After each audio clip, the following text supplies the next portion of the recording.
কখনো এমন কোনো কোম্পানির কথা শুনেছেন যেটা রকেটের গতিতে সাফল্যের চূড়ায় উঠেছিল আর তার চেয়েও দ্রুত গতিতে এক্কেবারে মাটিতে আছড়ে পড়েছে? আজ আমরা ঠিক এমনই এক কোম্পানি WeWork'ের গল্প বলবো। একটা কোম্পানি যেটা কিনা কাজের ধরনটাই বদলে দেওয়ার স্বপ্ন দেখিয়েছিল, কিন্তু শেষে গিয়ে হারালো তার সবকিছু। একসময় WeWork'ের ভ্যালুয়েশন ছিল $47 বিলিয়ন।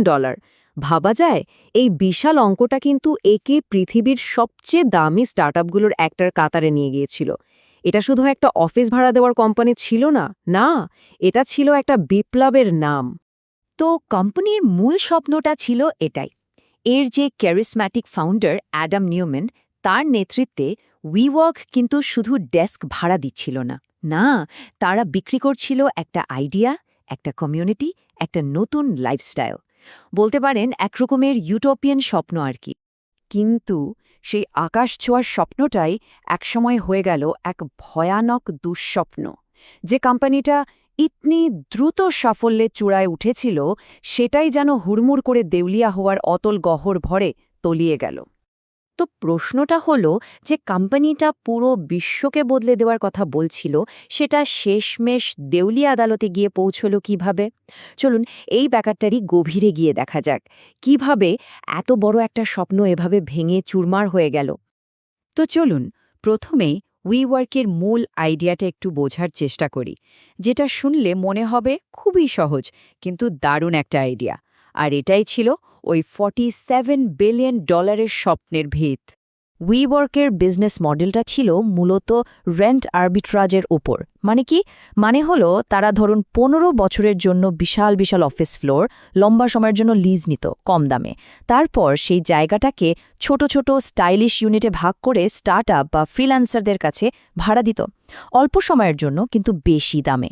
কাগজে কলমে তো এটা দারুণ লাভজনক একটা মডেল হওয়ার কথা, তাই না? আর কাস্টমাররা তো এই মডেলটা এক কথায় লুফে নিয়েছিল। কারণটা খুব সোজা, এটা তাদের ফ্লেক্সিবিলিটি দিচ্ছিল, খরচও কমাচ্ছিল।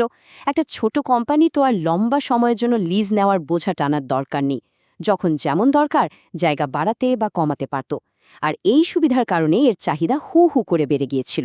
WeWork'ের এই সাধারণ গ্রোথটা যে একেবারে রকেট গতিতে বিস্ফোরক পর্যায়ে চলে গেল, তার পেছনে ছিল একজন খেলোয়াড়, আর সে হল জাপানের সফটব্যাংক আর তাদের বিখ্যাত ভিশন ফান্ড। 2017 সালে সফটব্যাংক WeWork'ে ঢালল $4.4 বিলিয়ন। বিশাল একটা ইনভেস্টমেন্ট। আর এই বিপুল পরিমাণ টাকা পেয়ে কোম্পানিটার ভ্যালুয়েশন আর অ্যাম্বিশনস দুটোই যেন আকাশে উড়ে গেল। এটা ছিল WeWork'ের জন্য একেবারে রকেট ফিউয়েলের মতো। এই কথাটা সফটব্যাংকের মাইন্ডসেটটা খুব ভালোভাবে বুঝিয়ে দেয়। তারা শুধু টাকা ঢালছিল না, তারা অ্যাডাম নিউম্যানকে বলছিল, আরও বড় হও, আরও দ্রুত ছোট, আরও সাহসী হও। মানে লাভের চিন্তা পরে, আগে গ্রোথ। এটাই ছিল মূলমন্ত্র। সফটব্যাংকে টাকা পেয়ে WeWork একটা স্ট্র্যাটেজি নিল, যেটাকে বলে ব্লিটজ স্কেলিং, মানে ঝড়ের গতিতে মার্কেট দখল করা। তারা সারা দুনিয়ার নতুন নতুন শহরে অফিস খুলতে শুরু করল, হাজার হাজার লোক নিয়োগ দিল। এমনকি স্কুল, WeGrow বা অ্যাপার্টমেন্ট WeLive এর মতো নতুন ব্যবসাতেও ঢুকে পড়ল। গ্রোথটা ছিল এক কথায় নিয়ন্ত্রণের বাইরে। কিন্তু গল্পের মোড়টা ঘুরল ঠিক তখনই, যখন কোম্পানিটা তাদের বহু প্রতীক্ষিত IPO মানে শেয়ার বাজারে আসার জন্য তৈরি হচ্ছিল। তখনই এই চকচকে আবরণের নিচ থেকে ফাটলগুলো বেরিয়ে আসতে শুরু করল। IPOর জন্য যে ডকুমেন্টটা জমা দেওয়া হলো, যেটাকে বলে S1 ফাইল, ওটা ছিল একটা টাইম বোমার মতো। কি ছিল না ওতে? কোম্পানির বিশাল লসের কথা, আজব সব হিসাব নিকাশের পদ্ধতি, আর অ্যাডাম নিউম্যানের কিছু বিতর্কিত ব্যক্তিগত লেনদেনের কথাও বেরিয়ে এলো। আর এসব দেখে বিনিয়োগকারীরা হঠাৎ করেই একেবারে সাবধান হয়ে গেল। নিজেদেরকে ভালো দেখানোর জন্য WeWork কন্ট্রিবিউশন মার্জিন নামে একটা নতুন টার্ম বের করল। তারা দাবি করল যে তাদের মূল ব্যবসা নাকি 25% লাভে চলছে। মানে এটা শুনে মনে হচ্ছিল যে তাদের প্রত্যেকটা লোকেশন থেকেই দারুণ আয় হচ্ছে। কিন্তু আসল সত্যিটা ছিল একেবারে অন্য রকম। যখন হার্ভার্ড বিজনেস স্কুলের অ্যানালিস্টরা মার্কেটিং, অ্যাডমিনিস্ট্রেশন, যন্ত্রপাতির মতো আসল খরচগুলো হিসাবে ধরল, তখন যে ছবিটা বেরিয়ে এলো সেটা ছিল ভয়াবহ। লাভ তো দূরের কথা, কোম্পানির আসল মার্জিন ছিল -40%। মানে তারা প্রতি $1 আয় করার জন্য তার চেয়ে অনেক বেশি টাকা খরচ করছিল। আর এই আর্থিক গরমিলটার সামনে আসার পর কোম্পানির পতনটা ছিল খুবই দ্রুত আর নাটকীয়। ব্যাপারটা আরও পরিষ্কার হবে যদি আমরা উইওয়ার্কের প্রধান প্রতিযোগী আইডব্লিউজির সাথে তুলনা করি। দেখুন, 2018 সালে আইডব্লিউজি কিন্তু উইওয়ার্কের চেয়ে প্রায় দ্বিগুণ আয় করেও লাভ করছিল, অথচ উইওয়ার্কের ভ্যালুয়েশন ছিল তাদের চেয়ে 12 গুণেরও বেশি। কেন? কারণ উইওয়ার্ককে সবাই একটা টেক কোম্পানি ভাবছিল, রিয়েল এস্টেট কোম্পানি নয়, যদিও আসলে তারা সেটাই ছিল। আর পতনটা ঘটল মাত্র কয়েক সপ্তাহের মধ্যে।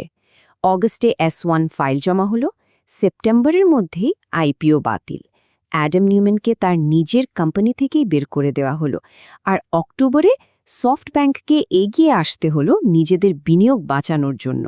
আর এই পুরো ডামাডোলের মধ্যে শোনা যায় অ্যাডাম নিউম্যান নাকি কোম্পানি ডোবার আগে শেয়ার বিক্রি আর লোন নিয়ে প্রায় $700 মিলিয়ন ক্যাশ আউট করে নিয়েছিলেন, যা এই গল্পের মধ্যে আরও একটা বিতর্কের জন্ম দেয়।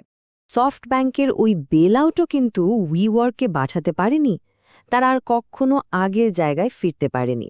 এরপর আসলো মহামারী, অফিসগুলো খালি হয়ে গেল, আর সমস্যাটা আরও বাড়ল। শেষ পর্যন্ত কোম্পানিটা দেউলিয়া হওয়ার পথেই এগিয়ে গেল। যখন তারা দেউলিয়া আদালতে গেল, কোম্পানির ঘাড়ে ছিল $4 বিলিয়ন বেশি দেনা। আর পুনর্গঠনের পর নতুন ভ্যালুয়েশন কত হলো জানেন? মাত্র $600 মিলিয়ন। 47 বিলিয়ন থেকে সোজা 600 মিলিয়ন। পতনের আসল ছবিটা এটাই। এই তো 2024 সালের মে মাসে উইওয়ার্ক দেউলিয়া অবস্থা থেকে বেরিয়ে আসার জন্য আদালতের অনুমতি পেয়েছে। তো পুরনো উইওয়ার্কের গল্পের এখানেই শেষ।